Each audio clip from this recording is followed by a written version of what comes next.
So here's the breaking news. The president and former vice president Joe Biden facing off in dueling town halls. That is 17 million Americans have already cast their ballots in the election. President Trump continuing to undermine the election process and make false claims about voter fraud. You have said repeatedly, the only way we lose this election is if it is rigged. Now, that is simply not true. The fact is either candidate can lose fair and square without ballot fraud. And so will you what? accept the results Win or of the lose, election? That's the way I want it to be.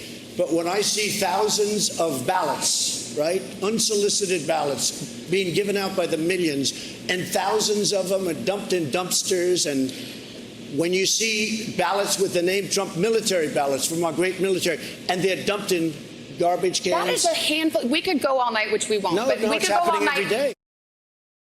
Let's discuss now with the former Republican governor of California, Arnold Schwarzenegger. He is fighting for your right to vote as well as hosting an online summit, Unfinished Business, Race and Equity in America on Twitch, okay? So that's starting tomorrow, so make sure you tune into that. Governor, I appreciate you joining me. Thank you so much. My pleasure. So the president is continuing to hedge on election results, continuing to lie about voter fraud. He likes to project strength. What is strong about undermining the election 19 days out? Well, I think the most important thing is, for me, that everyone gets a chance to vote. And as you know, that there have been, for months now, people running around and saying, let's organize so people go out to vote and let's get the message out, and they have stickers and they have hats and they have this and that and all this stuff, T-shirts to go out and vote. But what is if you don't have a chance to go and vote? So that's where I come in, because I said to myself, there's too much dialogue about all this stuff, go out and vote, but there's not enough action. And the action is that you have to provide the opportunity, because we know there's voter suppression, and there were thousands of polling places that were closed since 2013, since the Supreme Court case. And so there's no real, chance for some people to vote. So I said, well, instead of just going out to vote and encouraging people to go out and vote, I said, I'm going to offer millions of dollars to open up those polling places that have been closed under the auspices of budgetary reasons. So let's assume for a second it was a budgetary reason. I'm offering now the money for each polling place that was closed to reopen. Okay. And sure enough, there were a lot of people that have, taken up the offer. I want to ask, like, for instance, in Muskogee County and Georgia. That was the answer to my. In Texas, and the list goes on and on. That was the answer to my question. Where is that happening? But I want to put up these lines of people voting around the country. 17 million ballots already, Governor. We're seeing a massive turnout here. Listen, your institute at USC, as you talked about, offering grants to keep polling places up and running. You say that you are willing to spend millions of dollars. So explain to us, how does that work?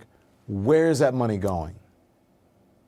Well, what we did was we basically put out a tweet which just let people know that we're going to do that. And then we go and send out letters to the various different polling places, to almost 1,000. It's, as a matter of fact, to be accurate, it's 989 counties have gotten letters.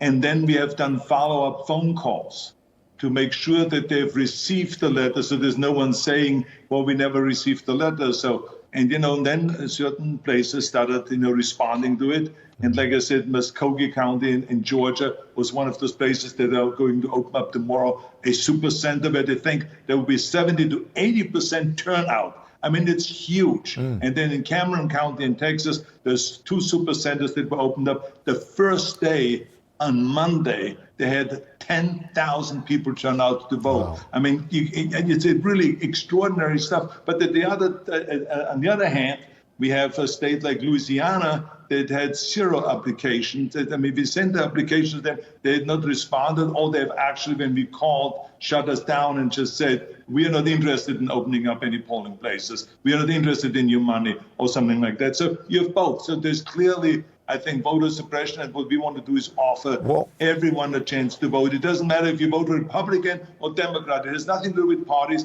It has to do with the basic fundamental right to vote, and then also to let the people know you have an obligation to vote and to participate, since democracy is not a spectator sport, as we always say. It is something that you have to participate. I love your passion, because I'm trying to get a word in edgewise, but I love your passion. I love what you're saying. Listen, and my home state is Louisiana, and trust me, I know what happens down there. So I have to ask you this, since you're talking about voter suppression, right, and ways that people try to keep you from voting and to really take your vote sometimes or hide your vote.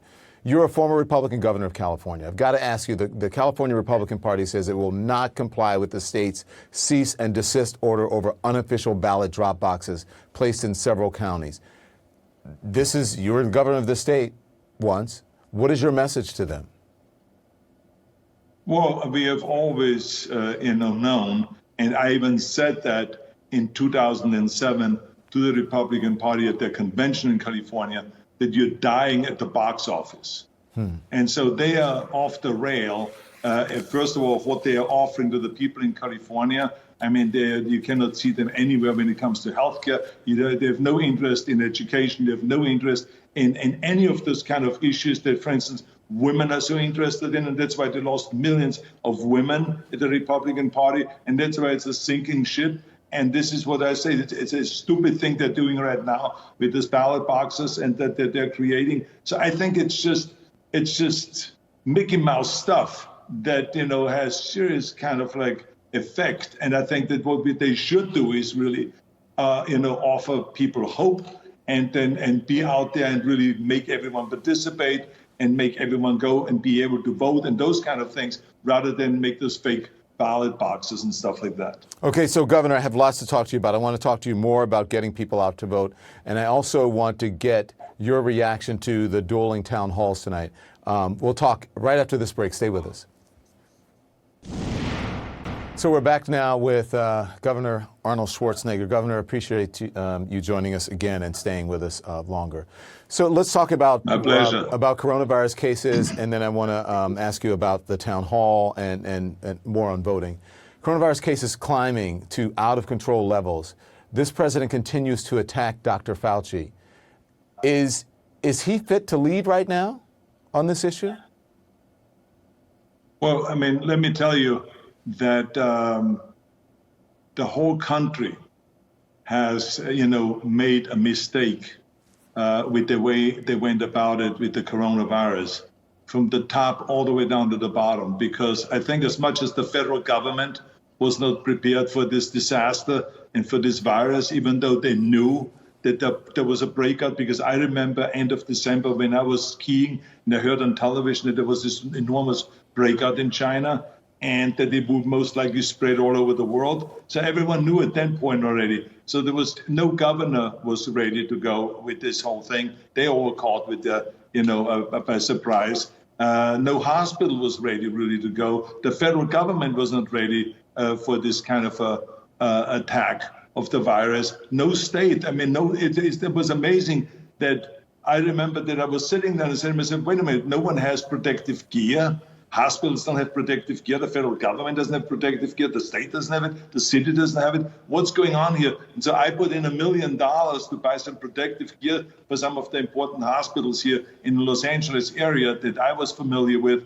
And so in order to get those guys jump-started and to help them. But I mean, it's crazy when you think about that. And I think that what happened is that we see that some of our systems really don't work as well as the systems in other countries. Like, for instance, when you pass a law in Austria, it is a law that is for the entire country. When you pass a law in Germany, it's for the entire country. There's not even a question about this district and this school district does this and this school district does that, and they have this kind of studying and they have that kind of a studying and online study. All this stuff, it's like a mishmash of different things that doesn't work. It is like a team. Governor, you cannot have every with player all due being respect, off on their own. I've got to say that if you look at most developed nations, there are some hotspots that are happening in developed nations now, if you look to Europe and other places. But most developed nations have lower death rates. They had buy-in from the public. Their leaders took it seriously. Or if they didn't at first, they started to. But this president now, though, is still having crowds and super spreader events and worried about adoring fans and ratings. He is using his recovery from the coronavirus to sort of project a strong man image. You know that. You have a history with him. You took over The Apprentice from him. I mean, what is going on here? Can you take us inside his thinking? Do you know? I cannot go inside his head and tell you what he's thinking and why he's doing that and why he's in denial of this whole thing. I have no idea. But I tell you one thing, if I would have been there, I would have brought the country together, Democrats and Republicans, and passed national laws so that we have one uniformity. I mean, one kind of a law for the whole country, every state, because even though there's not hot spots in one state or another state, people are traveling. People traveling from New York to Los Angeles, from Los Angeles to Phoenix, from Phoenix to Atlanta, from Atlanta to Columbus, Ohio. And this is how it goes. So they're carrying the virus around and they're infecting everyone, even though it's not there originally. So I think we have to have a national policy. Those policies have worked very well in European countries and also in Asian countries, and that's what we have to have. But there's no one that has yet come together in Washington, which is, of course, a whole other subject when we talk about the inefficiency in Washington, how they get nothing done, but not only with the coronavirus, but if it has to do with building infrastructure or taking care of our immigration disaster that we have, and we need immigration reform, our healthcare disaster, all of those kind of things. They are not taking care of it. They can't get anything done. And this has now really kind of shown with the coronavirus how it has spread because they're not coming together, Democrats and Republicans, and solving this problem. It's not a political issue. They're making it a political issue. And masks how crazy as is well. It if you're a Republican, you say it doesn't exist. If you're a Democrat, say, oh yeah, it's terrible. I mean, it's like, why are we talking about parties here in the first place? Yeah, listen, and I may have misspoken. I don't know if I did or not. I may have said developing. I meant developed nation. So listen, I've got to ask you, because I'm not sure you know this, and I heard this live. I'm a Howard Stern super fan. Last year, when asked on Howard Stern and the Howard Stern Show if you were going to vote for President Trump, you said, I doubt it. So has that changed? Will you be voting for Joe Biden? You know something that I'm not going to go and make an announcement here today. I want people to walk away from this show and saying, Schwarzenegger helped voting places to open up. He's putting his money down. That's a great immigrant. He's participating. He's moving the country forward in the right direction. He doesn't just talk about it. He's doing something about it. That's the bottom line. And to me, our event that we're going to have at the USC Schwarzenegger Institute is also one of those things where I don't want to get involved in this Democrats against Republicans. I invited speakers from both parties. If it's Al Sharpton, who will be having a long discussion, Eric Holder, who was the Attorney General. Let me tell people what it is. Who is now at the Obama administration. We include everyone in police chiefs and academics, and everyone is included in this in order to really get this, to talk about the issue of equality. Let me tell people what it is, right, so that you can elaborate on it more. This is very important to both of us. In collaboration with Al Sharpton online platform Twitch, you are hosting a summit that's focused on racial equity. It's starting tomorrow. So tell me, what is it and what is your goal? My goal is that we, through this case with George Floyd, it has become really kind of a front and center kind of a subject in America, that we don't have equality. And, and the sad story is that it doesn't matter what administration is in power and who is in power in Washington. Democrats and Republicans really haven't moved forward the whole, agenda on this whole thing to create equality. They've had many shots to do it, and they haven't done it. And so now it is time that we talk about it and that we put together a blueprint. Because people have said in the past that dialogue doesn't really help solving it if we don't have a clear blueprint on this whole thing. And so we have to have a plan, and this is what we're putting together in this next 3 days with all those brain power that we have from both parties, and try to put together a plan of what needs to be done, because the equality sucks in America. I've seen it firsthand when I was governor. I mean, in education alone, when you go to a school where black children are, I mean, the school looks run down. It was not financed the right way because they're relying on property taxes, and the property taxes in poor neighborhoods is so much less than it is in Beverly Hills or in Santa Monica. So how can they build the same kind of a school with the same kind of quality teachers and all that stuff? It is bogus. As a matter of fact, I even went with the ACLU, which is a very unusual thing for me to do, to go with the ACLU and to settle a case, the Williams case, that gives, in order to give children equal education in California. And everyone in Washington, in Sacramento, fought me on this whole thing, and then we got it done. So I am a very strong advocate for equal education, equal opportunities, equal in everything. And there's just so much inequality if it is buying a house, if it is getting a loan, if it is securing the loan, if it is education, if it is the voting, if it is the criminal justice, and the list goes on and on and on. And we have to get in there, dig in, and talk about it in an honest way, and then solve those problems once and for all and move the agenda forward. I mean, think about it. This is 2020, and we still haven't gotten rid of the lynching law. I mean, it's like, it's hello, what's going on here? So, I mean, look, in the last 20 years, we have had Republicans there, we have had Democrats there, and we have had Republicans there. So it's like, it's crazy. They got to move these things forward and create true equality. We need more people like you in Washington and in this country. I got to tell you, I love everything you said. Two things. Sometimes, you see celebrities and they just tweet or Instagram or whatever. You actually do things, and you put your money where your mouth is, and I really appreciate it. And you use your platform for the right thing. I'm so happy that you came on. And I got to tell you, what you were saying about education and property values, I have a podcast called Silence is Not an Option. You should listen to it. I did an episode on that where we talked specifically about what you're saying not too long ago.